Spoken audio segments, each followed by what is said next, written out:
Kita dah sampai sebuah rumah salah seorang daripada customer Totalman Battle Haiwan. Jom kita interview dia. Assalamualaikum, Man. Hai. Selamat Raya. Boleh masuk Silakan. Okey, boleh. Alhamdulillah, kemasnya rumah. Bang, abang dah lama ke ada masalah prostat? Dah ada 2 tahun dah. Oh, 2 tahun dah. Okey. Boleh letak tangan? Boleh. Jadi, sejak bila abang gunakan Totalman Battle Haiwan ni? Mula kena prostat tu saya cuba pakai.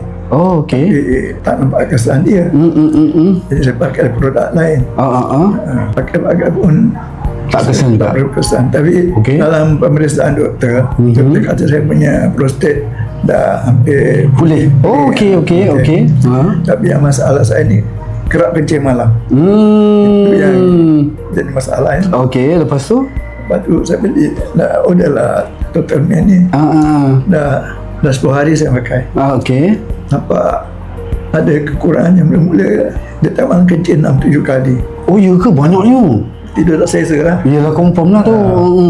Jadi kalau tetap malam, dia ni produk yang makan malam kan.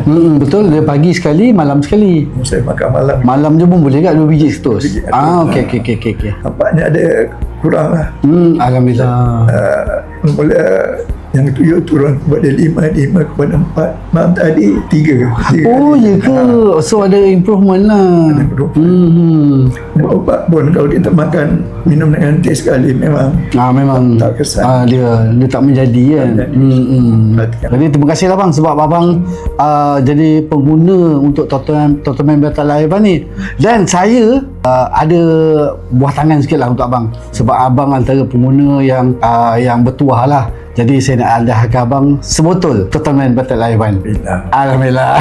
Boleh Okey, jadi ni saya ajarkan satu untuk abang. Khas lah untuk abang. Dia punya khasiat tu abang dah tahu kan? Dia daripada ekstrak semula jadi lah. Antaranya macam saw palmetto. Saw palmetto ni abang tahu daripada mana? Daripada US tau. Pokok ni daripada US.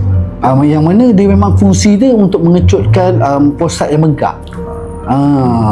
Itu dia punya main dia lah, ekstrak tu, bahan semula jadi. Dan tak boleh risau pasal ada KKM ada, lulus, lepas tu dah ada lab test. Jadi bang, terima kasih banyak bang. Terima kasih banyak kerana mengganggu. Terima kasih datang. Tak apa. Saya appreciate sangat bila abang dapat feedback yang baik lah dengan bila gunakan Totalman ni.